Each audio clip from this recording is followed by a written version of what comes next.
Good evening, everyone, and thank you for joining the May 18th, 2022 Palm Springs Airport Commission meeting to order.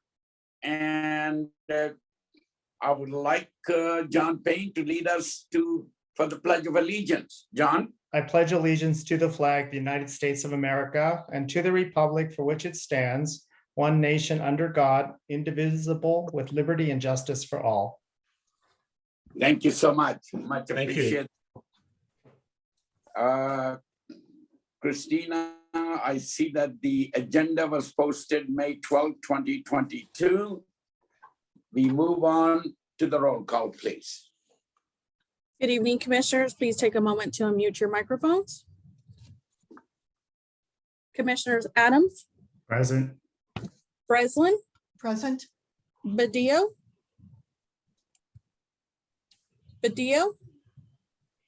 Burke, Present. Corcoran, Dada. Here, Commissioner Feltman is excused. Commissioner Hedrick, Here. Hughes. I see. Martin.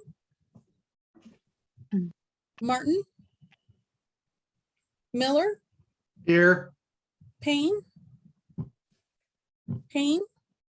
I Here. see Vice Chairman Corcoran has joined us. Hello, everyone. Was Commissioner Payne. One Here. moment. Great. Pie. Here. Wait, let me go back. I think I passed Philbrook again. Commissioner Philbrook, did I get you? I'm here. Thank you. And we got Commissioner Pie. Commissioner Smits is excused. Commissioner Suero, Here. Wheel, Here. and Wiseman. Here. Thank you. thank you, Christina. I would like at this time to entertain a motion for the acceptance of the agenda that you have it in front of you. So move. So we have a motion I second. and a second. Any changes to the agenda? Seeing none, all in favor? Aye. Aye. Aye. Any opposed? Seeing none, do we have one?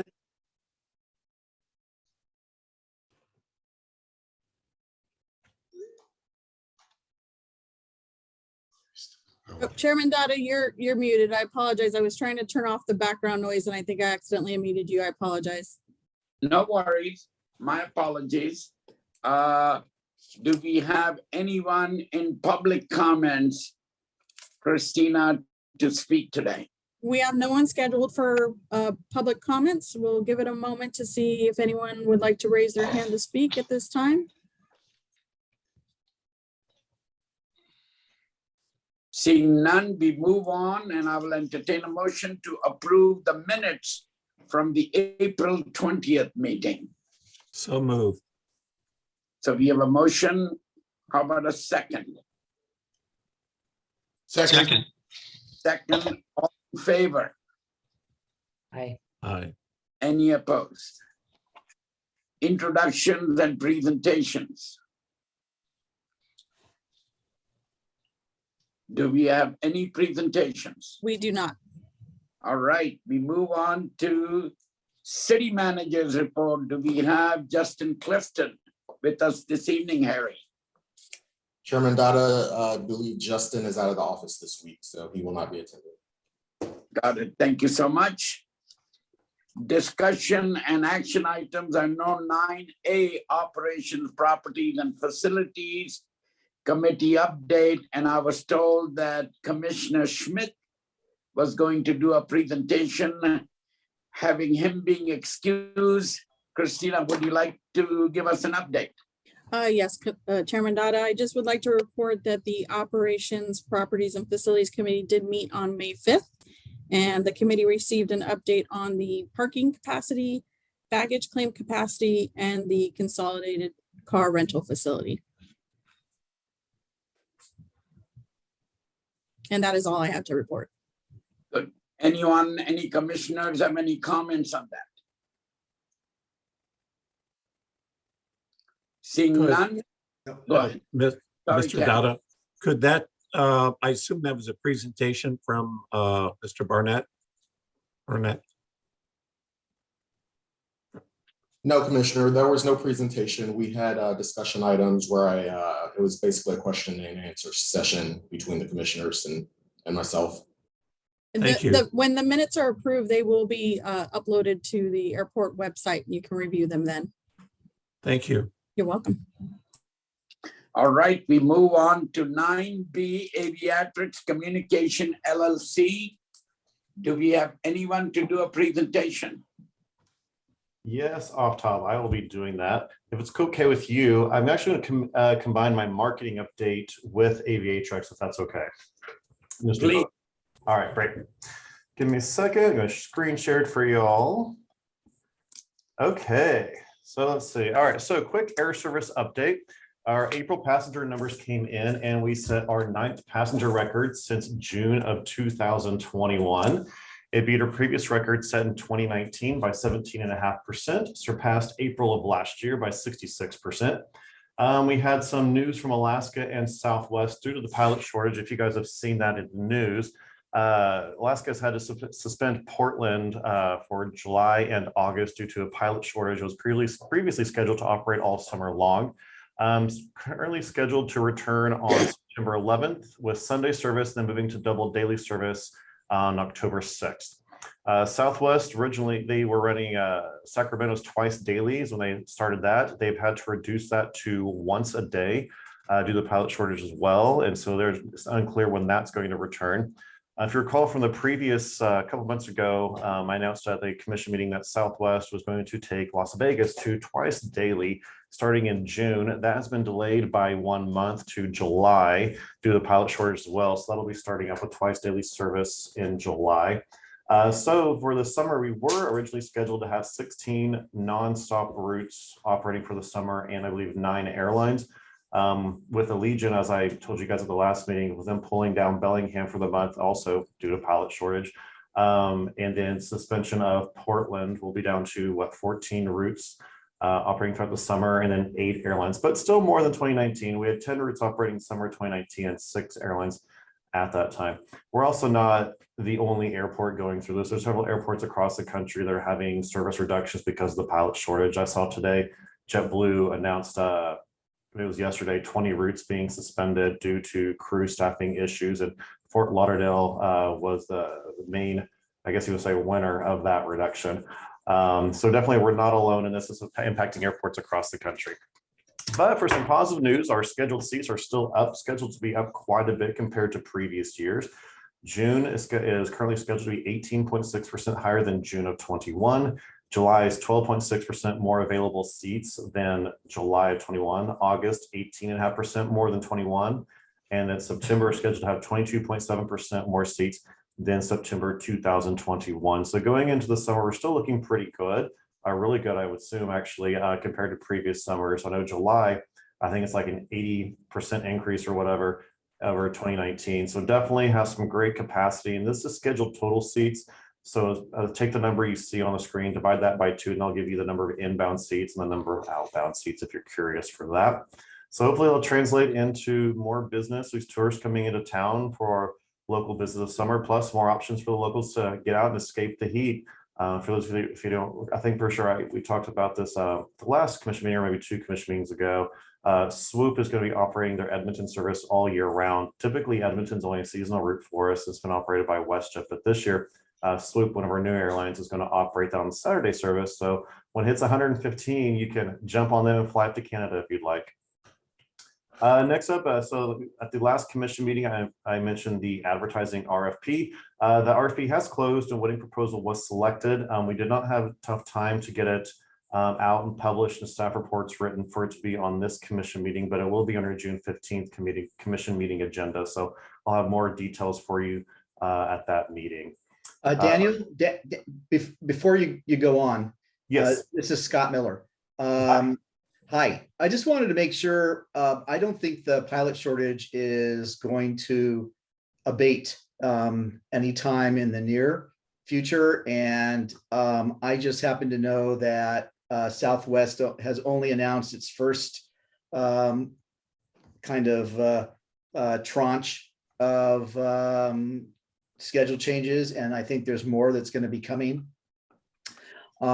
So are we prepared in terms of, and this is probably more for Victoria than yourself, but are we prepared for the dips in revenue due to the postponement or cancellation of flights coming into the airport? No, but your first year, well, I'm not saying no to that question. Pilot shortage, and you're correct, it's not going to be going away anytime soon. There's some different avenues airlines are currently advocating for. Some are trying to get, currently you have to have 1,500 hours to get your ATP and start flying. They're willing to revert back to getting up to 750 hours to get in the right seat for the first officer, which would be going back to rules that previously were in place, which would allow more pilots to get in. Some airlines are also reaching out to pilots that had taken early retirement, but are still qualified by age limits to allow to fly. Because currently at age 65, it's a mandatory retirement requirement per the FAA. And so they're trying to get some that took early retirement during COVID to see if they'll come back and fly a few more years. But yeah, in Southwest, they send me an update, and the schedules we have currently from them, we're not expecting any changes right now because they send me updates that are published through November. So at least through then we should be pretty good. Now that said, other things could come up. Maybe they could make a change again. But it's still, even with these reductions in, we're still scheduled to be quite a bit, as you saw in the previous chart, in our scheduled seats and our flights as well, a number of airlines. So and from a financial perspective, and Victoria can speak more to it if she would like, I say I feel confident in our ability to meet our financial needs. Okay. I appreciate the consideration. Do you want to add anything, Victoria? The only thing I'd like to add is, of course, we're coming out of COVID, which has been a very different year. And even on a fiscal year basis, it's been a very different year than prior years. And it's always been historically that the summer months are our lower time of the year where we're receiving revenue, like the lowest amount of revenue for the year. And then of course we start picking back up as the season comes in, probably like October is when we start seeing our revenues increase, going all the way up and start increasing until we hit our peak in March, and then it starts shouldering off again and revenues start dying down again. So, you know, we've definitely projected that. We always keep that going every single time we do our budget. And so the pilot shortages, not so much of a concern. Like Daniel said, our operations are going to be higher than what we had last year. Once we get to the financials, you'll see that we've been doing really, really well. And you've probably already seen it in the packet that you got there. And then like we've mentioned before, we have that grant money that's helped us, like the CARES grant, the ARPA, the CRISA grant. So all of that is just, you know, in the event that there is another decrease in passenger traffic, then, you know, we do have a little bit of a cushion. So we're going to be okay. Okay, I'm just, yeah, I mean, unfortunately in Los Angeles County, the cases are rising again. I don't know about Riverside County. And so a lot of places are starting to reinstitute masks and also changes in scheduling and things of that nature. So hopefully, I'm sure the airport staff's keeping on top of that, especially for Riverside County, and that, you know, being aware that unfortunately things might get worse before it gets better. So that's all, just as a you know, just a thought. So thank you. A follow-up, Daniel and Victoria. Mm-hmm. Could you go back to the, I think, total seat slide, maybe one or two back? Yeah, and one point quick, Scott, on your point on the mask thing, a travel survey came out, sentiment survey, and during the pandemic, you know, COVID was kind of the number one concern of people wanting to travel. The one that came out today or this week that was just published, the new concern now for people wanting to travel is the cost of gas and cost of airfare, and COVID's not quite as a concern. So if mask mandates do come back, I don't know if we really will see a big hit to travel potentially now, because TBD. That would be great. John, yes. Okay, question. Sure. On total seats, is this both enplanements and deplanements? No, this is just scheduled seats in and out of the market. So both outbound and inbound to Palm Springs? Yes, seats, yeah. Mhm. Got it. Is it impossible or very difficult to do inbound versus outbound so you could see the distinction? No, I could do in the future. Previous ones, commission meetings, I did enplanements. That's always kind of how I've been programmed to think of an airport. And then this time I switched it to total seats. So if you want to do total or just inbound, outbound, literally just divide it by 2, but I can do deep or departing seats or arriving seats or whatever if you want to do. If it's if it's easy to do, it'd be great. And then Victoria, as we lose a flight, I'm curious, would it be really hard to determine the financial impact of a per flight loss? Is it not worth the effort? Or is that something that without doing a headstand could be provided? And Daniel, I may even kind of lean on you on that one since you, we've kind of developed cost sheets whenever airlines come in. We do an analysis on what we're expecting an airline to provide to us during the course of a year, or mostly during the course of a month. And then we, of course, calculate that out throughout the course of the year. So if we were to lose an airline, that is something that, of course, yeah, we'll have some reduction in revenue. But the great thing is that we, and as y'all know, we've always kind of been at capacity for a little bit of everything because of our facilities. So I'm sure there would be another airline that would come and swoop up some area like terminal rent. They would take that. They'd probably take ticket counter space. So we'd probably be able to make up for it with other airlines and reach out to our existing airlines. I think you're right. My question was more granular. How difficult on a per flight basis? So as Daniel presented, Alaska, Southwest, airlines are dropping flights due to some problem. In this case, it's going to be pilot shortages. I'm curious, how difficult would it be to, on a per flight basis during a period of time, to know what financial impact that is? Is that too granular to really give a good number to, or is that something that would be possible without too much work? Yeah, no, and we've mostly calculated based on the flight operations, kind of like the total seats that you're seeing here, or the operations, the increase in operations, and just honestly forecasting. So it'd probably be a little bit of, it'll be like a tedious task to go through when we're, a few flights that are being decreased. It's not going to take a drastic change to our financials, but if we had a majority of flights decrease, kind of how we saw with COVID, yes, then it would be definitely drastic to our financials. Got it. Thank you. You're welcome. Anybody else? Not, I will go on. Let's see where we're at here. Okay, so back to the advertising RFP. So yeah, that one too, we didn't have enough time between when the proposal was selected to get everything ready for it to be on tonight's agenda. So we'll bring that to you on the June 15th commission meeting agenda. And that's okay, because we'll have it right to, if you guys approve it, we'll have it scheduled to be on the June 16th council agenda as well. And then we'll be able to get started in time with them for the new fiscal year, which was the timing for it anyway. So it won't put us behind schedule. Now the new brand and website RFP. If you guys remember last commission meeting, I discussed this and just developing a new brand for the first ever brand for the airport, and a new website to come along with it. So I'm excited to say we had 9 companies submit proposals, which was a pretty good showing that we felt the procurement was happy with the number of responses that we got it. Aviatrix Communications was the winning proposer. They have previous work experience with PSP. They've done our marketing communications plan, our crisis communications plan. The crisis comms plan is actually in progress. It should wrap up in the next 1 or 2 weeks. That is really just part of our emergency response plan. And what is going to be is seriously just a line item of just to-dos to execute in the event of an emergency, be it whatever may happen in the airport. So you don't have to think about, oh, what do I need to do to respond to this? You go off and has a bullet list of do this and just order to follow it from.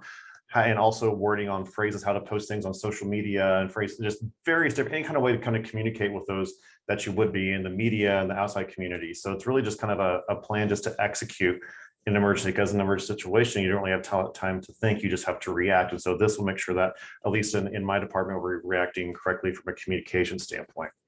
So they also have great experience in all areas needed for this brand and the new website. Great recommendations, where all their recommendations were glowing practically from everyone that came in. They're based in San Diego, very familiar with Coachella Valley. I think one of their staff has a second home here. They have family here. They've actually in the Palm Springs and the Coachella Valley area quite a bit. So they're very familiar with us. And they've done a lot of similar work. They've developed website services for over 20 airports. Some of the examples are San Diego, San Jose, Oakland, San Luis Obispo, Little Airport in Unseen, Alaska, and then Columbia, South Carolina. So they run the gamut from large airport to small airports. They definitely have experience with airports of all sizes. They provided brand development services to 11 airports over their time. And examples of those are San Diego, New Orleans, San Jose, Oakland, Idaho Falls, and Mid-America St. Louis Airport. If you're not familiar with Mid-America St. Louis Airport, it's actually on the Illinois side of the St. Louis metro area. Very small airport, and it really just has only Allegiant there. But they definitely, again, just experience in working with large airports to small airports. And so they really think they'll do a very good job for us. Daniel, Yes. who else bid? Could you just go through the names real quickly? Yeah, give me 1 second, get where I can find it, and I can pull it up.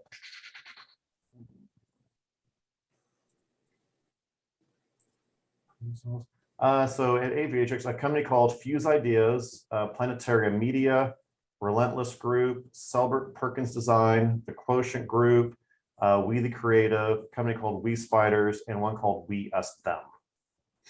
Okay. All right, thank you. Yeah, you're welcome. Quick question. Yes.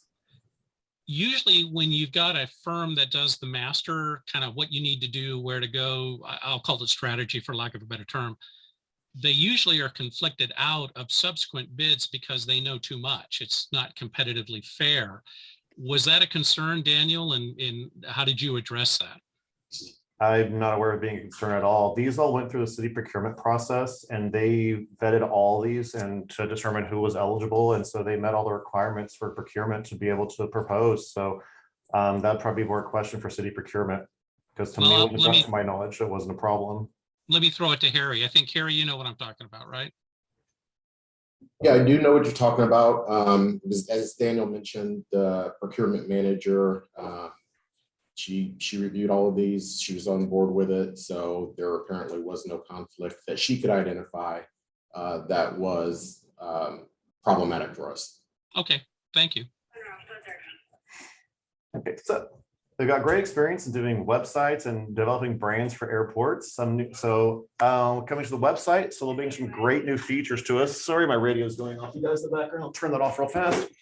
So the new website has some exciting new features. We'll be getting an interactive terminal maps, interactive route maps. The options on the route maps, we'll be reviewing some of them. We might actually be able to set it up if we choose to do so, where people can go into our website.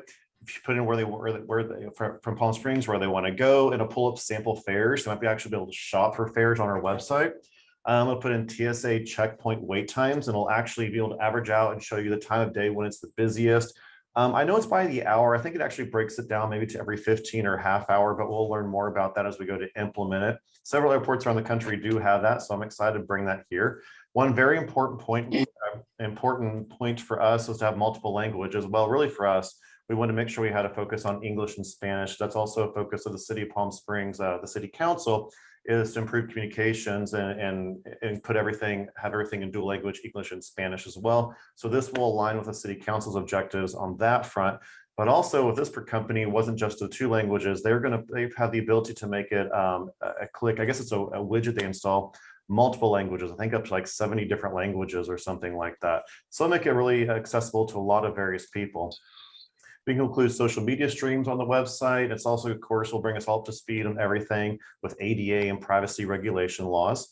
Work is set to begin as soon as possible following city council approval, which will be, we plan to have this, if you guys approve tonight, plan to have this on the May 26th council agenda.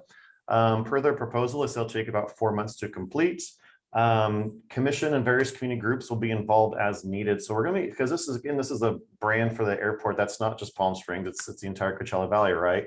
And a lot of people, there's a lot of stakeholders that really care about our airport. So we're going to bring in the commission, people from, Visit Greater Palm Springs, people from Down Valley, the purely people that just our community partners, maybe it's chambers of commerce, just getting people around to feel like how we want to put this brand together. How do we want to develop our mission, vision, values, and all that? What are we going to be when we grow up, I guess, if you kind of want to say it that way. Total cost? Daniel, on the website, are we also going to include, I know one of the goals of the commission when we had our goal setting last year was to try to show the airport as a possible transportation hub. So is there going to be enhanced features on the website for maybe like the sun bus service, like local taxi cabs, like Uber, like Lyft, and even maybe now I forget. Oh, Amtrak, because they do have a stop in Palm Springs and Indio actually. And things of that nature. So is there going to be an emphasis placed on those as well? So on the current website, we have a section for all types of ground transportation currently available here. And so that will definitely be included in there. I'm not too familiar with what the idea of a transportation hub will be, but definitely we can take that consideration and see how we can integrate that into this. Okay, because I think it'd be great if somehow we can put if there's a way to have a two-way, and I'm not a web designer, that's just probably more John's area than mine, but it would be great to be able to have interaction. So if someone says, well, I want to be able to take the Sun bus from this point to this point, if there was an interaction to what the schedules were from there, if there's interactions of they want to call a Lyft. Now I don't know if Lyft has those types of things or not, but I'm just saying is a little more enhancement than what's currently on the website. Oh, okay. I think I follow what you're saying now. That could be interesting. I don't know, I'm not sure how that would work. We can definitely take that information and we'll sit down with them and kind of explain what the goals were and see, is there a way to integrate it? Have other airports done this before? And I remember, I think Harry's mentioned to me, actually, I know he's mentioned to me about the idea of doing like a multimodal transportation hub. And I think did that involve like a construction or something? I'm not super familiar with that particular one, but no, we can definitely take all the details you guys put into that and take it to them and say like, can this be integrated? How could we do it? Maybe what have you seen other airports do? Yeah, that would be really great. Because I really think we want to make the airport not only great for air travel, but also great as the Coachella Valley's transportation hub as well. And you're right, intermodal is some infrastructure, but it can start with as easy as a website. Okay, yeah, cool. Things of that nature. And you might get some support from Sunbus. I mean, that actually reminds me on Sunbus, Scott, that reminds me. So I noticed we are actually, social media is on Twitter. This was a few months ago. Ulysses was still here actually. There was a comment and it's some person that's there, some sort of traveler, and they always take, I guess, public transport to the airports or something. Anyhow, and they made a comment that the airport bus station, put a photo with it. The bus stop wasn't actually at the airport. It was like some comment along the lines of community wants you to use, public transportation, but yet they put the stop a long ways away, and it showed a photo of it, and it was down past City Hall. When I saw that, I reached out to Sunline Transit, say, hey, how can we work with you guys? Can we get to where you guys pull up to the terminal for a stop like Amtrak does instead of just dropping on the curb? They did some sort of analysis and something about concerns with the traffic flows on airport roadways that would throw them off schedule. And the proposal was to put another stop on El Cielo right in front of our entrance right there, but then pass the cost off to us to build the whole bus stop and everything. When I really just want them to pull on Airport Road and just drop off the terminal, pick up, and then be on their way. If you have any contacts at Sunline, say we can maybe work with them a bit more and try and figure out front door service, I think that'd be great. I just don't really know anybody over there. So if any of y'all know anybody at Sunline, please, I'd love to see what Daniel, I'll take that on. Oh, cool. Thank you, John. And there's also federal grants. You can get federal grants for the bus stop and federal grants for the routing. And also, I think COVID funds could maybe be used for that as well. So I think you got a lot of resources, and John's probably a good guy to contact. I used to know the general manager of Sunbus, but they've retired. Okay, yeah, the lady I was speaking to, they had some sort of analysis, and she says this is what they thought would be the best option. So, and maybe that really is. I'm not an expert in that area, but it just seems kind of just from a passenger service perspective, it just might be is more convenient to be at the terminal doors versus down the street and walking up. So No, I'll take it on, and I'm happy to come back next month to folks. okay, and I can send you the email that Sunline sent me with their analysis if you'd like to look at that. Yes, please. That would be great. And Cool. to Scott's point, a lot of airports do this where they tell you how to get to the airport and how to get from the airport to some major event, for example, like a Lakers game or SoFi Stadium. It's not across the entire area, but they do try to point you in a way to utilize a public transit and low carbon transit. So that'd be something, we could look at. And the good news is a lot of that's already available. It's already been done. All you do is link it and then private label it. Right. Okay. And the casinos too. I mean, I Sure. think you get the casinos involved with this because, they really want to get involved in bringing people to the casinos, and the new stadium that they're building might also be an impact for the airport, bringing people to the airport to go to whatever ice hockey. Ice hockey in the desert's kind of a weird thing to me, but be that as it may, that might be also a great opportunity. So I think we could really make this go. I think it's Surfing is too, Scott. Okay, cool. So we got some new projects coming on. Great, love it. Something else I didn't put on here about the website too. We're going to have a chat feature put in so people can just chat with us on things going on, have questions. We're not going to man it 24 hours to start. I don't know. They'll have a message that they send us a chat. They can leave a message like you're, making a phone call, and then put their information for callback, things like that as well. So it'll be pretty robust and be a really great functioning, 2025 even maybe a website once all put together. So would you incorporate noise so that people, the classic scenario, I have a plane fly Yes. over, I go crazy, I can log on the site, complain, date, time stamp, and then it gets back to them? Yep, actually, so we do have that functionality. I should put this in here. We recently added that functionality to our website for a form to fill out. So now people previously went to the contact page, just had a phone number. Now they go to the main contact page that has I put on there, I was making changes. I put on there questions about noise, click here, you follow a link, it takes you to a noise page. We can view all the different things on noise and how it works, who oversees things, what do we have control over, what's FAA, et cetera. And at the bottom of it, we have a new form. You click it, and it's now, instead of calling now, people they fill out a noise complaint form. And it's better this way because it prompts them to give us more information than maybe they would think to give us. So asking, of course, their name, their address, contact information, then also, it has on there, well, what time of day? What's the date? Do you know what is it? It's a prop plane, a jet plane. Did it have 2 props, 1 prop? Was it taking off? Was it landing? Was it in transit? So it's collecting a lot more information for our staff so they can look at it and be able to respond to it. It also includes a mapping function. So our staff on the back end, when they put the address and they click map it, they can pull up on the map and they will be able to see where that person's house is to see where the plane could have been transiting. So we have that and we'll roll that in. Some other options are going to come with this new website development that Aviatrix has partnerships with the third-party companies. It's one called Plane Noise, and I just learned about it, so I'm kind of figuring it out. You don't know if you've heard about it. It's but some sort of really robust noise tracking software. People can log in, fill out information, and it will show heat maps of noise sensitive areas. Don't quote me on that. I'm still learning about it, but it sounds like it could be optional, a pretty good tool.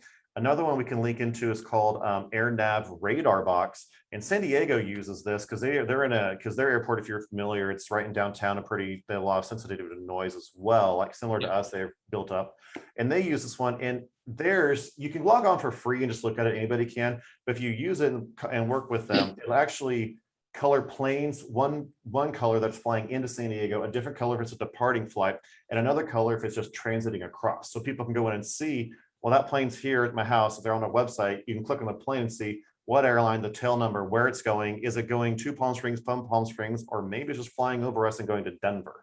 And that's something else we can incorporate. So there's really just a lot of options for us to go through. And when we get to that point of the website, I want to work with our ops teams and maintenance teams, like, because we know what they're dealing with and what they're responding to, noise and things like that, what would be useful to them. You guys are hearing from the community. What do you think would be good for a community aspect? I really want this to be a really group effort to make sure we do this right the first time and roll out a new website and brand that is just, well, really good. Super. Well, and the holy grail would be when we get baggage claim times on the website. That'll be the holy grail. Oh my gosh. Well, Sorry- we actually sorry, we have Harry. some updates on baggage information. I'll let Harry talk to that later, but I will say, I also added on the website, another way for us to get more information from our customers is a comment form on there, question, comment, concern. It's on the contact page if you guys want to look at it. And they can fill in different things, their name, contact information, what happened. And it has information on, you know, if you're flying, what airline, somebody helped you, what name, and what time of day and things that's happened. And somebody filled out a comment. They actually gave us a compliment on our inbound baggage delivery service, saying that since they've been flying lately, they've noticed it's taken less time to get their bag after they got off the plane than before. I've only got one so far, but it's one in the right direction. I'll keep going. I'm taking a long time. I'm sorry, buddy. I'm sorry, Daniel. One more on noise briefly. Okay. Does it make sense? And maybe this is a Harry question. Does it make sense? Have you looked at noise microphones in problematic areas? It seems like they come from the north of town, but wherever the problem areas are where you're getting noise complaints, any thought to put microphones in place on poles? Probably a Harry question. I don't, but I'll say with the Sioux software and what we're doing now, where we can map it and track it, and it downloads into Excel so we can easily sort it and track trends. So we could actually identify areas of town where we get more complaints. And then I don't know if the microphones, it's probably Harry probably knows more about that than I do, but it could help us with the mapping tool, look at where we might want to consider that if that's somewhere we have to go in the future. Yeah, I can speak more to that. So typically, so we have looked at it in the past, short answer. Typically, those programs and the equipment associated with those programs are prohibitively expensive unless you are a large airport with a lot of air traffic. And it's not to say that people aren't bothered by noise here at Palm Springs. Obviously, it's an issue, and it's obviously something that we, continue to watch and to monitor. But we don't receive a lot of complaints that would necessarily justify the microphones. Now, there's not to say there aren't programs that we can put in place, similar to what Daniel mentioned, but those would be incredibly expensive. Got it. So the cost benefit just isn't there. It's not there. Okay, thank you.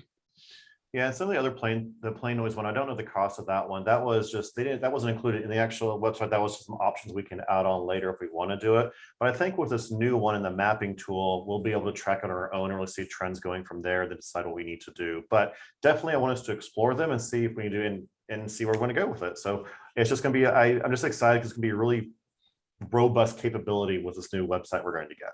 So where was I? Okay. Yes, about 4 months for project completion for the brand and the website. They're going to do them both concurrently because they can do everything in-house. They don't have to do any subcontractors. Let's see, as I said, I want our staff and our employees involved in this so they can feel like they're really part of this and part of the airport they work at. I want you guys to be part of it. I want to bring in other community groups that are stakeholders and important, because it affects the airport, affects a lot of different people. It's pretty important to us. So I want a lot of involvement.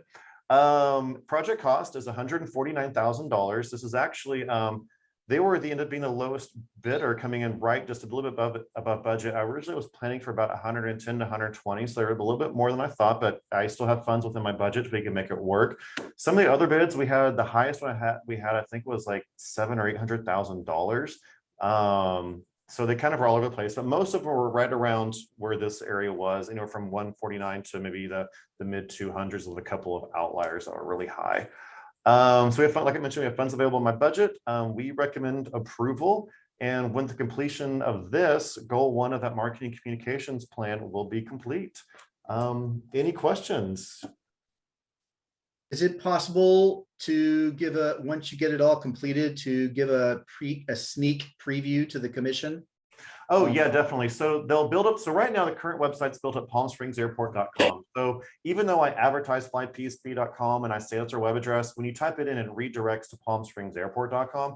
This is going to be housed on flypsp.com. And so definitely we can build it, we can get it live and send out links where only people with a link can view it. And then once we all go through it, we'll make sure we'll vet it, make sure it's all good.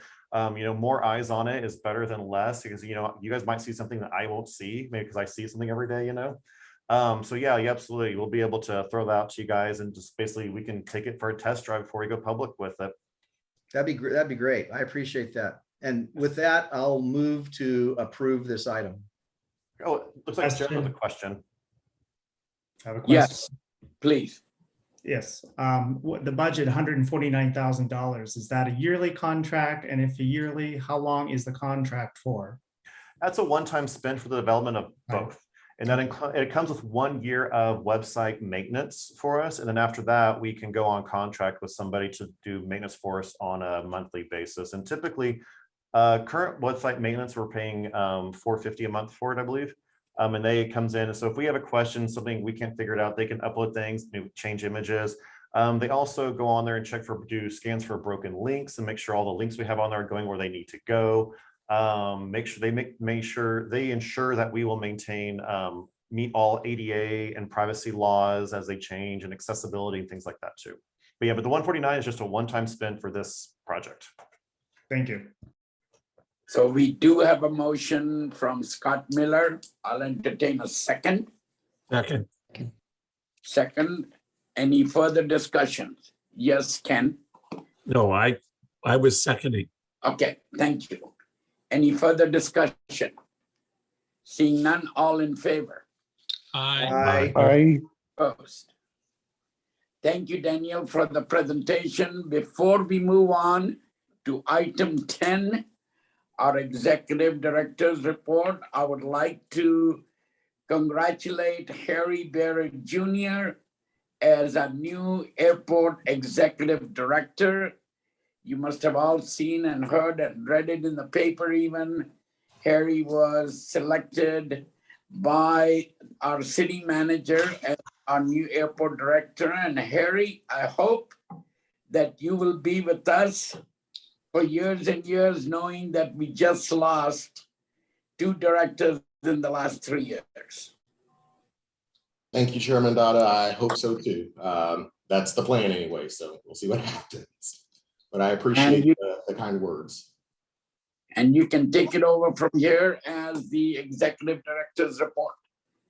All right, well, first things first. So we just spoke a little bit about noise, and passing on to you our noise complaints for the month of April. It appears that we had 5 complaints total, 3 commercial, 2 general aviation. So that's really an indicator of our seasonal carriers leaving or reducing their operations for the summer. And it's in line with what we typically see. In terms of parking, average parking capacity for us has been 69% over the last couple of months. And that's been a little concerning for us. Both good news and bad news, essentially. Concerning in the sense that we're obviously seeing a sustained growth on the land side for parking. And that's something that we need to address. Good news, obviously, that's a generator for us, and we love money. So Victoria has been happy and cheering all week about, money, and that's been a part of that picture.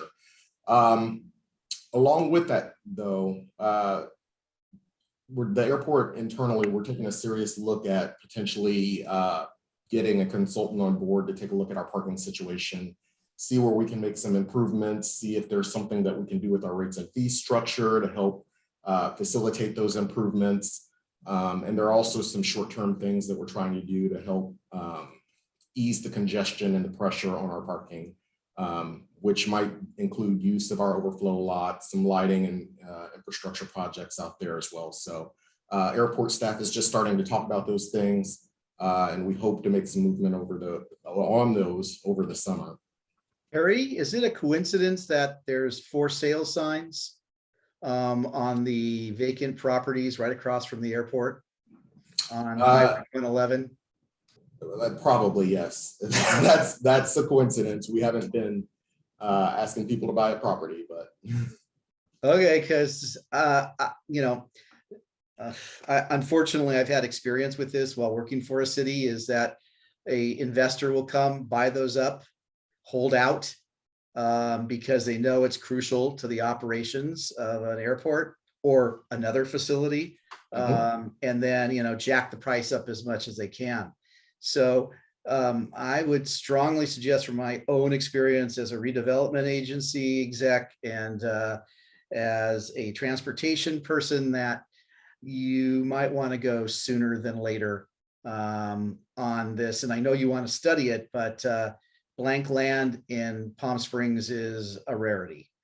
We've been doing some internal research on that already. So Victoria has been working over the last month to kind of get information about vacant properties surrounding the airport, what their uses could be, how they could be funded, those type of things. So we've already been doing some of that legwork to get there. Okay, yeah, I just don't want us to get scooped out at the last minute by somebody who thinks they've got a way to gouge the airport. Absolutely. So we'll continue to work on that and provide updates on the parking situation as we make decisions and movement on that over the summer. In terms of bag claim, there were a couple of things that I owed you, a couple of answers that I owed the commission. One, responding to you, Commissioner Miller and Commissioner Wiseman. We did speak with the airlines regarding the needs to have their agents do some coordination in the bag claim area as flights come in. The airlines indicated they will try. They really are telling us that their manpower constraints are just hurting them right now. And so that's been challenging for them, but they'll continue to try and address those situations.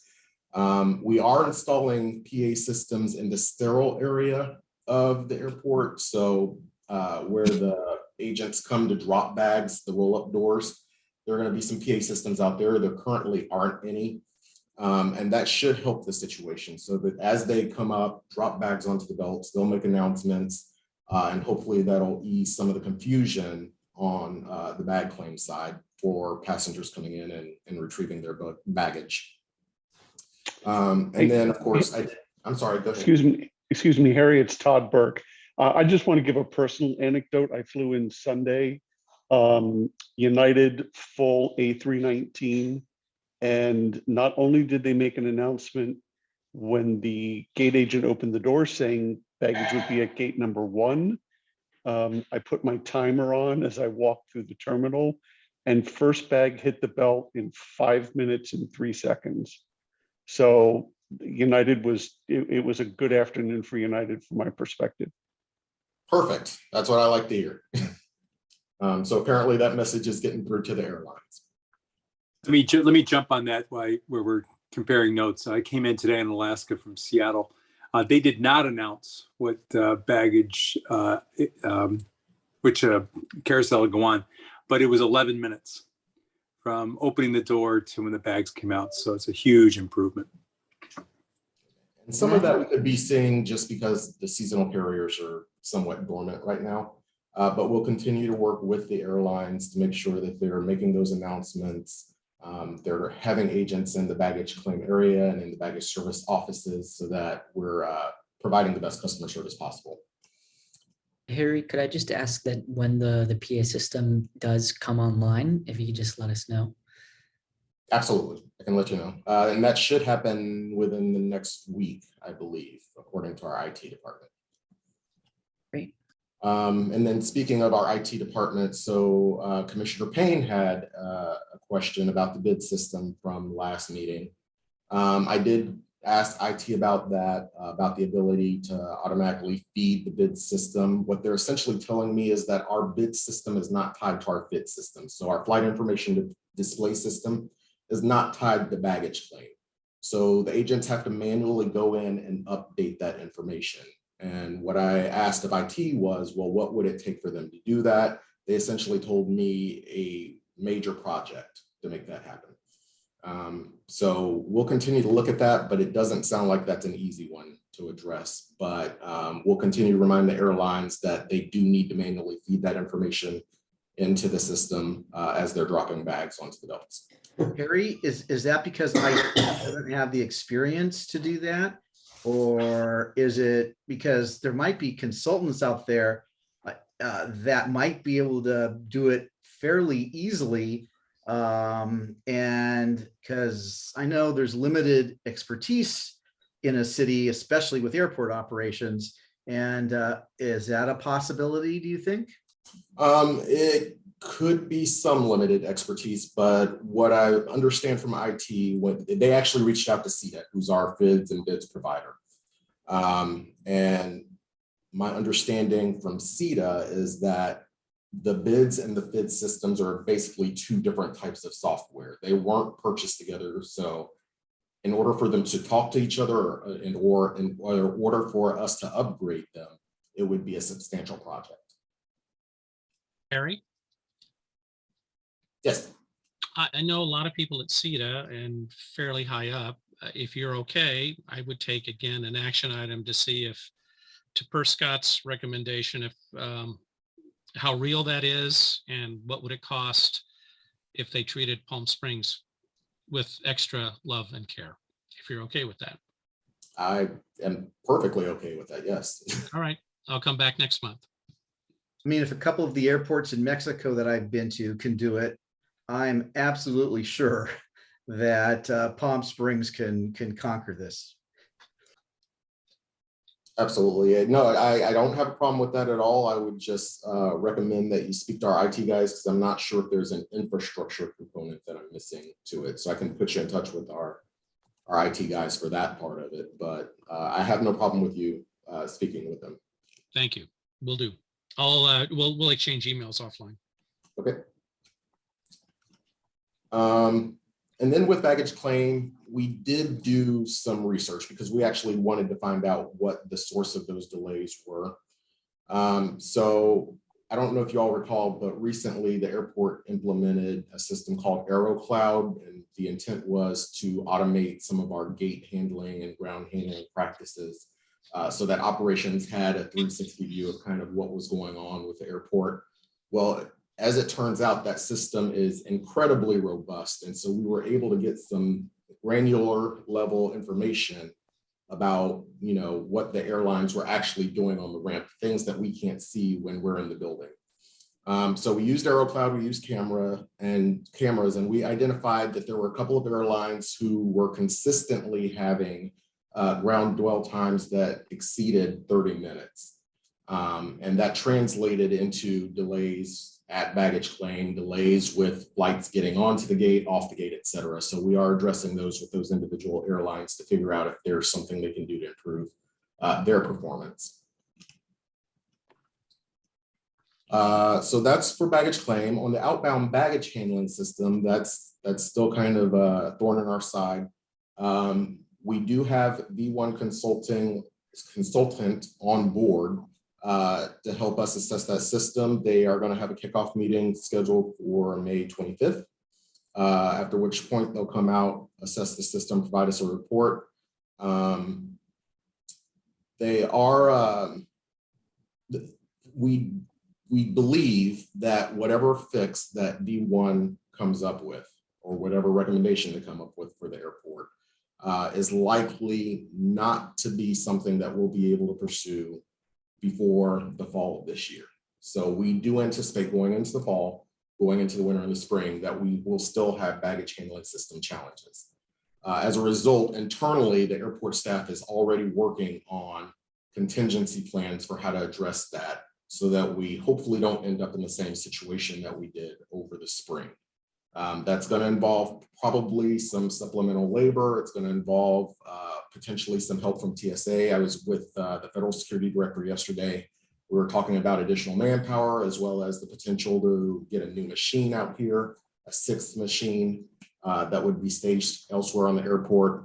And that's going to involve, frankly, some creative thinking. So we're working through that process now. We're talking to the airlines now about their scheduling to make sure that they, you know, as much as possible, don't schedule multiple flights during a certain period of time. So we're really trying to work to dial that in before the next season. I just wanted to communicate that to the commission. Harry?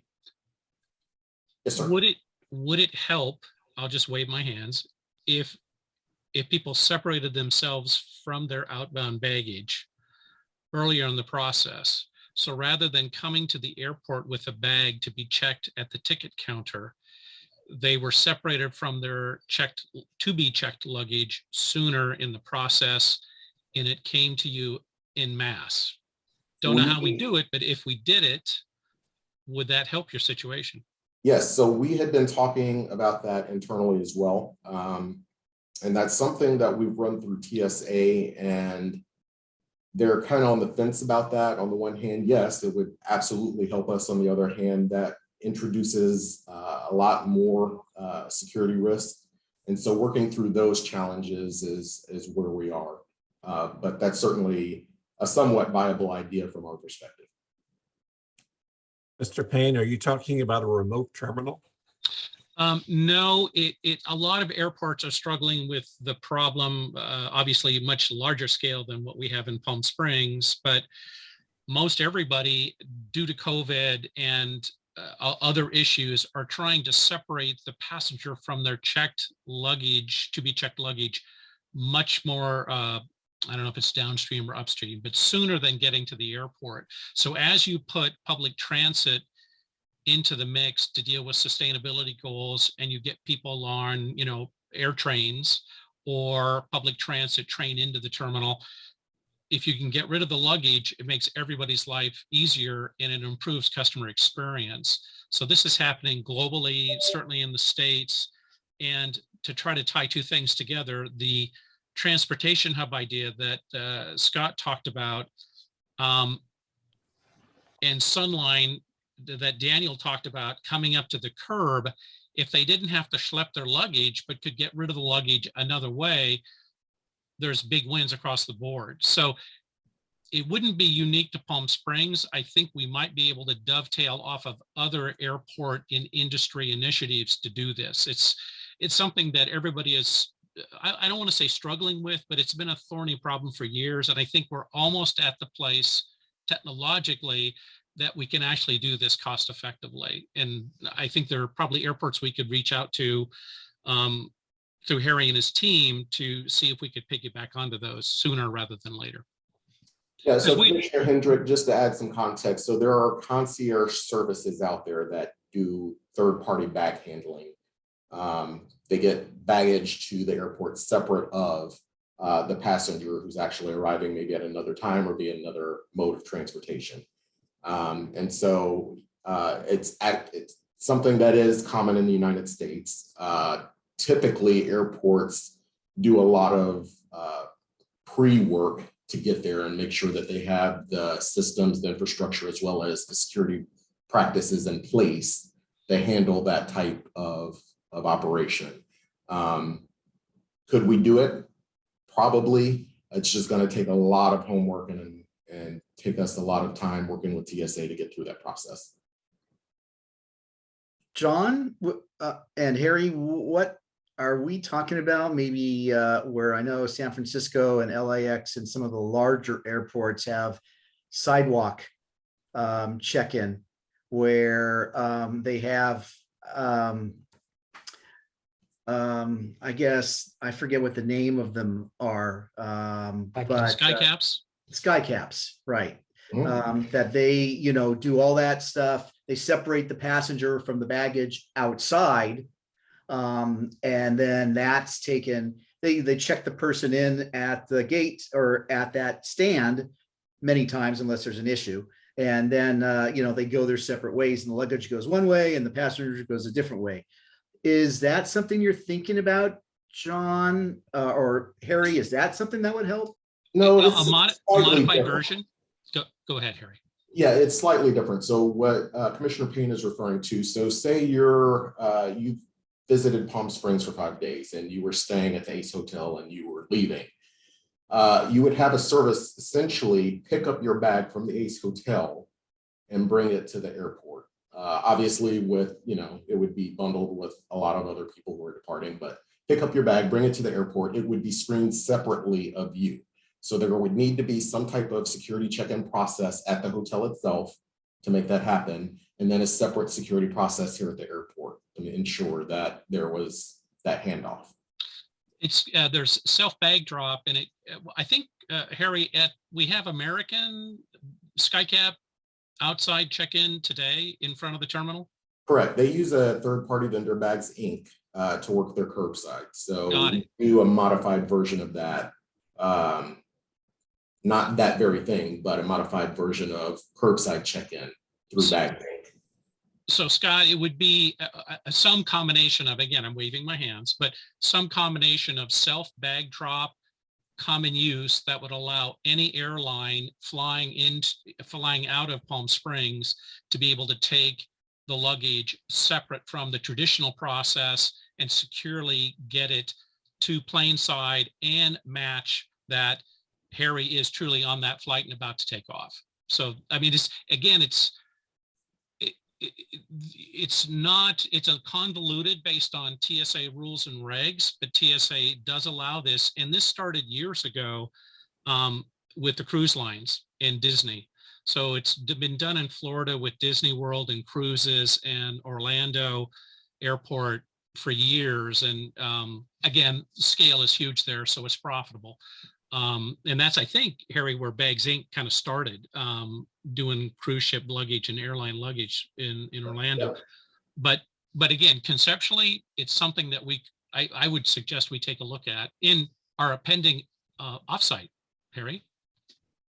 Yeah, absolutely. And it's something that we've already been in discussions with TSA about. It's just, how do we get there? You know, Yep. How do we write it into our security plan and do all these things to make it happen? Devil in the details, I agree. Yep. So that was outbound baggage handling system, common use. The airport will begin common use conversion in early June. So just a reminder, that's basically upgrading our IT systems at the gates at the Bono and RJ concourses so that any airline can park any aircraft at any gate as long as that gate is physically able to accommodate that aircraft. That currently isn't the case right now. You have certain airlines assigned to certain gates. We'll be starting the IT component of that project in June. That'll probably go the entire summer. The construction activities, so the reconfiguration of the Bono concourse specifically, which involves removing the central island customer service counters, as well as replacing the carpet in the Bono and the RJ concourses, that'll probably take place over fall of this year. There are some lead time and some engineering issues that we have to work through. So we're going to have to phase that out as best we can, knowing that traffic is going to be increasing during that time.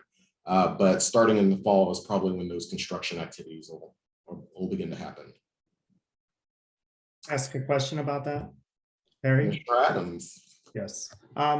When they do that, is there any sensitivity to the design instead of getting rid of sort of the faux Santa Fe style we have now that's dated and make it more complementary to the mid-century design of the original airport? Absolutely. So that's one of our focus areas for tomorrow, actually. They're coming out for a site walk of the terminal so that we can start that planning process. And that's one of the things that we'll focus heavily on is the design and making sure that it's consistent with the feel of Palm Springs. Thank you. And then the last thing I had on my report was that strategy session you mentioned, Commissioner Payne. So we did have a discussion with the Operations Committee a couple of weeks ago, and we agreed that we needed to move forward with that strategy session as soon as possible. There are some things that are happening both short-term and long-term that could really benefit from Commission's input, as well as some cooperation between the airport and Commission. So hopefully, at some point over the next month, we'll nail down a date for that with Commissioner Dada's or Chairman Dada's permission and get that squared away. Do you envision one all day or half day, Monday afternoon, half day, Tuesday morning? Do you have any sense of how you'd like to structure it? I envision probably 1 to 2 sessions, half day sessions for us would probably be best. Can we try to do it in person? Oh, yeah. I'm not opposed to that at all. I think the only consideration for the airport and for city staff in general is that it's still a public meeting. And we need to figure out how to make that work so that the public can at least hear and see what's going on. Maybe we can even confiscate a room at the convention center for a really, really low cost or free to a city department that might be able to accommodate something like that. They used to do that back before COVID. So I don't know if that still continues or not, but that might, because I know you were very limited in terms of space at the airport itself. We're definitely limited here. We have some space in City Hall, but it sounds like Chairman Dada may have an idea on that or two. So Aftab, would you give us your thing? You're on mute. Want to comment on this? Know any good hotels? All right, yeah, Scott, we will find a place to have it either at the convention center or we can even do it at the Hilton. Can we include parking with that, Aftab? No. Parking for the airport. Able to recoup our costs. I'm just kidding. Okay. After you do that through the drinks. Absolutely. And Heyday Burgers. All right, Harry, any other questions for Harry? If I may, Please. It's under the executive director report for a concession RFP update. And I know that maybe this should be Daniel's, and a lot of work has been done on it. So I didn't know if there was an update today, but I did have a question. there is an update. I believe Victoria is providing that update in her briefing, which is next. So we can roll right into that. Thank you. Any other questions? Seeing none, we move on to Victoria. All right, good evening, commissioners. Good evening, Chairman Dada. So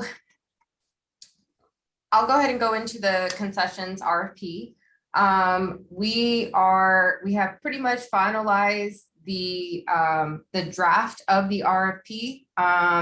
We've received comments. We've worked with Recondo, and we've made all the changes that are possible and within our permissions to meet the industry standard and the FAA requirements for the RFP for the Palm Springs International Airport. I do want to emphasize that we have, even though that there's local mention inside of the RFP, we also discussed that there is a sense of place because we can't explicitly provide direct information in the RFP that states that we want a local business to come in and we're giving a preferential treatment to local business. We are going to make sure that we emphasize at our meetings that we have with the community. And even if there's any meetings that we have where they want to tour our facility, we're going to make sure that we emphasize to the local community that they can, possibly partner with a national company. And so we just want to put that outreach out there. And of course, we always have the evaluations, the ratings, we rated the brands and concepts very high, 25 points. It was the highest amount of points that we are giving to on our evaluation criteria. And so, we just want to make sure that we are stressing the importance of the concepts of sense of place and local businesses. So we are working with our attorney to kind of start finalizing the agreement. We've already, we have weekly meetings with the attorney. The attorney reviews the agreement and we make updates to it as needed. But we are still on track for having it released on June the 6th. And then, let me see. You said that you had a question. I don't see it on my computer anymore. Okay, there you go. Hi, Patricia. Yes. Hi. Yes, thank you very much. So everything's on track and then being ready for release on June 6th. So I guess I was hoping you could just run through the method of the release. Is it media? Is it using the records that from the office, sending out emails, but I'm just curious. Right, yeah, absolutely. So what we're gonna do is we're gonna use Planet Bids. That's how we're gonna release this. In addition, we have our consultant that's attending a conference on June 6th in Phoenix. And this is a business conference for airports. And he is going to start spreading the word to everyone at that conference that the city of Palm Springs International Airport has an RFP that's out on the streets. So we're definitely spreading the word by putting it on Planet Bids, putting it, with our consultant and him going out to a conference. And then, we may even be able to, I'm not sure if Daniel could put anything online. We haven't ironed that out 100%, but there's a possibility that we could potentially do that. Victoria, I guess what I'm looking for is something direct communication with locals that are in business. I've heard from a few that may be interested, but then I wouldn't want it just to those who have reached out on their own. Right. Hey, if I could And chime we in a would love- second. Go ahead. Sure, so distributing it when it goes live, I can use my channels to get out there. I mean, we could, so we've got all of our local channels through like our Palm Springs Hospitality Association and Visit Greater Palm Springs to send it out to spread the word to local businesses. I put it on social media, obviously. I mean, we can also, I don't even see why we couldn't do a press release and get it in the news. I mean, I have all kinds of communication channels to get it out locally, and I'm happy to do that. Great. Thank you. You can use Yes, the Chamber of Kevin. Commerce. The what? The Chamber of Commerce. Yeah, Chamber of Commerce as well. So like they're all I have a big media distribution list, and they're all the chambers of commerce are on there. Coachella Valley Economic Partnerships on there. So we can definitely, I mean, yeah, once it's live and published, I can send out the links and spread the word. Appreciate that. Thanks. Patricia, you may remember that we did this in 19 and 20. Yes. We did a series of meetings with local, both retail and food and beverage outlets to explain the process. And eventually what that did was it encouraged them to partner with some of the national players who have the capital to do this type of project. And in reviewing this update with Victoria and with Harry, we added that step into this. So besides making people aware that we're doing this and encourage the local retail and food and beverage folks to be aware of this and the implications of this, we have some steps in there to review this whole process with them so they know what's going on, and encouraging them to get involved, get smart about it, and hopefully align with some of the national players who we expect will bid for this. Victoria, am I correct? Yes, you're correct. Excellent. We added that step in. Thank you. Question? Yes. Victoria, is the place to give one supplier response a higher score than another based on their approach to local brands inside the 25 points that's in the evaluation page, which is brands, and I forget what it's called. And it's called Brands and Concepts. Correct. And so as long as we are following what the RFP scope of work says. So we will make that evaluation based off of what is in the scope of work. Got it. But that's where you get a point. So it's the ability to score high in that particular area is only in brands and concepts, and it's a part of the 25 points. Yes, correct. Got it. Is there, did you folks talk about, I mean, usually local brands can't afford to work at the airport for a variety of reasons. You've probably already found that out. Was there a discussion, or is there a discussion when you do the evaluations of what I'll call a pop-up capability, where the local brand could come in for a limited period of time based on what they're selling, and that physical space is a store within a store or a pop-up that is supported by the prime that wins the overall concession RFP, so you take some of that onus off of the local brand? Yes, there is. And we even put in blank slates. There's 3 blank slates that we added into the RFP. And we put the term for those blank slates at a less time rather than committing to 10 years with a 5-year extension, it is a 3-year term. So, and we even have one of the blank slates pre-security so that potentially they wouldn't have to go through all of that badging process to get screened and actually work behind security. So we added that in there as a blank slate pre-security, and then there's 2 other spots that are actually after security. Thank you.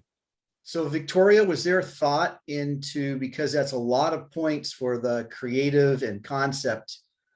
My concern is exactly what I think Commissioner Payne just said, is that local businesses do not have the financial resources to really get into these things. And could a local get a 25 points on concept and not be economically viable enough to be able to work successfully in a space?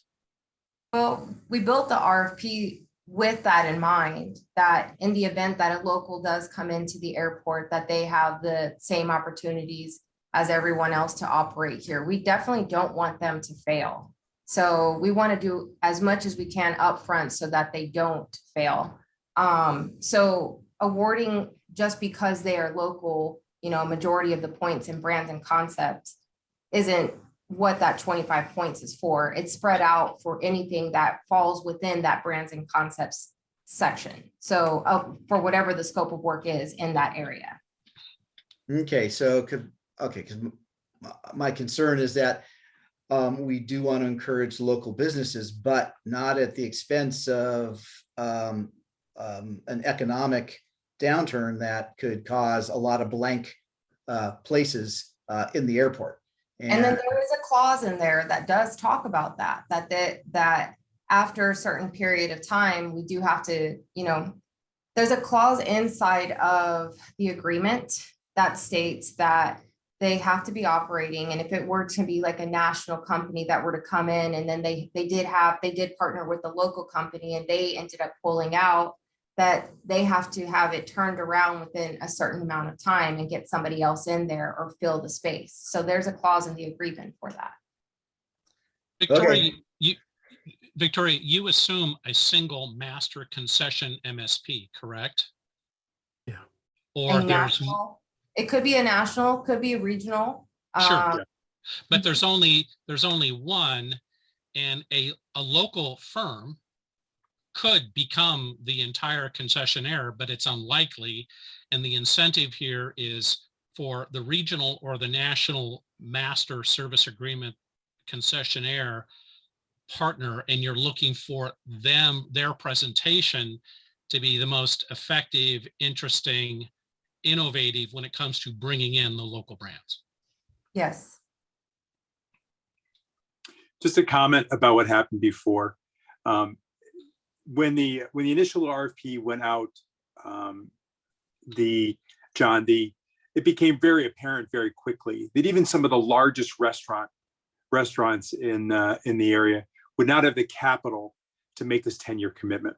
Right. And so what happened was the 4 national players, you know, 3 of them, I'm sure, stepped forward and began to partner with the locals and to have conversations with them. And so in educating local retail and food and beverage, we explained what the process was and got a better sense of how important it was to partner with these national brands. And the national players were looking to the same relationships, trying to reach out to the locals. Now, we never saw what the final thing was because COVID hit, and we never saw what the final contract, and these folks never got a chance to compete. But at the time, all 4 players, national players, were building significant relationships with the local folks. And some of them even had quasi lobbyists who were working with local food and beverage folks to partner with the big players.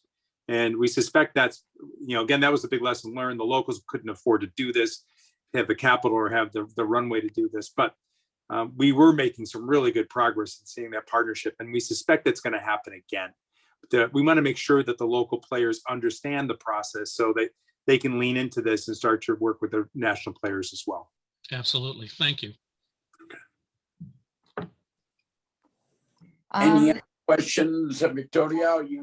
Are you done with your report? The only thing that I have is, and I'll kind of go pretty quickly on this. I just wanted to give y'all an update on a couple of our retail locations. We are going to have a scan, pay, and go capability in 2 of the 4 retail locations at the airport. This is to help during surge times. So the customer is able to download an app. They can scan the barcode of an item inside of the store. They could pay with it, and then they could walk out with it. So we're hoping that this is going to kind of help, our passengers come into 2 of our busier stores, one in the RJ, one in the Bono, and kind of help the passengers get what they need and get out and go sit down in the grass and hang out for a little bit until they're ready to board their flight. So that's one thing that's new, that's arriving to the airport by the end of this month. The other thing is everybody, I'm sure you've probably taken a look at the financial packets. I just want to highlight, I won't take too much of your time because y'all have seen the financial summary, but our financials are looking really good. And as I said earlier, March is our busiest time of the year. We received, 26 million in operating revenues. And we had 17 million in expenditures for our Fund 415. That left us with a surplus of 8.6 million. So that's pretty amazing. And even given to prior years, I mean, we're doing pretty amazing this year. One of the ones that I thought was kind of that stood out to me the most was the on-airport rental car. The revenues for that was $9 million. And that is the highest that we've ever received in history from our rental cars. So that was pretty amazing to see that and to compare it to prior year, last year, and even comparing it to 2019. 2019 was at 6.1 million. So we had an extra $3 million in revenue just in our on-airport rental car. So I'm going to leave it at that. I'm not going to go into too much detail about our other funds unless anybody has any questions about the financials. Just wondering if that increase is related to the rate changes or the passengers are kind of an even mix of both. Yeah, so the rate changes that we did, Commissioner Wiseman, that was for our customer facility charges that we charge on. It was a per transaction that changed to a $9 per day up to 5 days. And that's in our Fund 405. It's more of a restricted funds account. And so that account is doing really well. I mean, we definitely saw major increases there. The 9 million is related to the actual money that the passengers paid for the rental of their vehicle. So if they were here for 5 days, let's just say whatever it costs to rent a car for 5 days, the airport received 10% of that gross sales. So 2 separate pots of money. We did see an increase in the CFCs because we increased the rate in March, but we also saw an increase in revenues just because of the passenger traffic during March and it being our busiest time of the year. Great. Any other questions? Harry, congratulations to you and your team for achieving such a great financial month of March. Having said that, the last item we have is the commissioner's request and report. I have one or two. Please. Wondering what the commissioners think of taking the committees that we currently have. This is the marketing, the operations, and the budget committee, and turning them into working groups so that the committees stay constituted as they are with the leadership they have today. That does not change, but enabling a working group allows us to not be forced into a public meeting, and I think have discussions that sometimes are difficult to have in a public meeting when it comes to security and other aspects of the airport operation. So I'd like to put that for consideration. Chairman Dada, I don't know how you put something forward to have it approved, so I wouldn't expect it to be approved verbally, but I'd like to put that on the table for discussion. Absolutely, we can entertain that. Anyone else? Kevin? Still on mute, sir. There you go. Thank you. I don't know if any of you listened in to the city council meeting last week, where Justin and the team talked about commissions moving forward. It'll be interesting. There were 8 or 10 recommendations, and if you have the time, it's interesting to listen to it in the debate that went on. City council basically blessed the staff moving forward and implementing some changes to how commissions are managed. Specifically, the airport commission, there were some discussions about making smaller commissions to make them more effective. I don't think that's going to happen to the airport commission. That was acknowledged. But I think there are some implications in terms of how they want the commissions to move forward. And so it'll be interesting to get a better understanding of the summary of this whole strategic planning process that Justin and team have done and the implications it could have on what you're suggesting, John. I don't know the specifics. They didn't talk specifically about subcommittees and that type of thing. But I know that there is a broad range of recommendations on how commissions will move forward. So it's something we should get smart about as we consider how we want to move forward, just to see what's being planned and what implications that may have for the airport commission as well. Well, Kevin, I'm curious because I thought that got pushed off to a future date that had not been talked about yet. So how could the council make some sort of decisions without first involving the commissions themselves and getting feedback?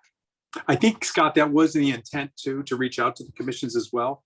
But they basically, if I read it correctly, and again, I listened to it a couple of times, they basically gave blessings to move forward now to start socializing some of these ideas with commissions. They just gave, there was not a lot of debate or disagreement with some of the recommendations that came out of that group. But that is one of the next steps, is to reach out to the commissions and start to socialize their suggestions and ideas. And I'm just putting that forward that, this information is coming. Harry, you may know more about it moving forward. But I suggest that in whatever we're going to do in our subcommittees may be influenced by some of the things they're working on, and we should just pay attention to that. Well, Go ahead. Well, I was just going to say, maybe Harry, you can get those specific recommendations that the city manager is recommending, or the things that Kevin is talking about, and get each one of the commissioners a copy of that. I'm a little bit surprised that there wasn't, because we haven't had a discussion as a commission on any of this. And I'm a little concerned that the council would give somewhat of a blanket okay without even us kind of reviewing it as a commission. And, so I certainly would like to see what staff is specifically recommending. Well, the staff is recommending that the airport commission to be shrunk from 19 commissioners to 7. And out of the 7, 4 representing the city of Palm Springs, and the remainder of the 3 being rotated on an annual basis between different cities and the county. Now, off top, when that was recommended, that was one of the recommendations. Generally speaking, is to squeeze the size of commissions to make them more effective. But when that specific issue came up on the city count about the airport commission, Mayor Middleton stepped in and said and recognized the importance of having representation across all the cities. So I got the sense that they may be stepping back from that and reconsidering the size, and like leaving the airport commission the size it is now, to make sure there's representation across all the cities. But that was one specific issue that was brought up in the presentation of these, I think, 9 or 10 recommendations from staff. But as I said, next step is they're going to reach out to commissions and about some of these recommendations and how to tighten up processes and procedures. And anything we do will be subject to some of this discussion. So I thought at the end that it may be part, depending on our timing in terms of our strategic planning meeting, that we may use some of that time to look at what is being proposed to see how that'll influence the airport commission or not. But specifically, the mayor said, wait a minute, we may want to handle this differently just because of the nature of the commission and the importance of having all of the communities involved. So if you want to see the debate, just look at the last 20 minutes of the meeting from last week and you'll see the presentation of the 10 recommendations. But I know one of the blessing that they gave was let's step forward with this. And one of that steps was to reach out to the commission. So they are going to commence. I don't want to leave the impression, Scott, that this is a decision's been made without socializing these comments, but it's coming forward and we'll have some it will probably have some impact on the way we manage ourselves and manage the commission. And that's exactly right, Kevin. I mean, we're very much focused internally, at least as the staff, the city staff, I'm talking about, not just airport staff, very much focused on making sure that the commissions and boards are consistent. And so that was really what Justin went into the city council meeting with those 10 or 12 recommendations. I can't remember how many they were, but that was really the overarching ask of the city council in that meeting, was to create some consistency. And from there would be a dialogue between the city and the commissions to figure out what that looks like. Okay, so there isn't any specific things per se that, besides the size of the commission, that has come out of any of that then before us, because this is kind of hitting me side. I just thought that we'd get something first. But I can understand the council saying, yes, move forward in a process. I can understand that for sure. So, but okay, then that's fine. All I can share is that it is on the table. And I have a strong feeling that either before the end of this year or maybe another more year passing by, the city will have to change the entire ordinance, because it's clearly specified in the city's ordinance what is, and they have to make a change. Yes, Commissioner Pai. Have we started an agenda item which was not on this agenda? I don't think we can do that. What do you think the agenda item is? We are discussing on commissioners' requests and reports. Which is, the way you're continuing to do this, it's becoming a new agenda item which was not posted. Thank you for reminding that. And based on that, I will entertain a motion to adjourn this meeting. So moved. Second. All right, we will see you all in a month. Thank you, everyone. Have a good evening. Thanks all. Bye-bye. All right, thank you.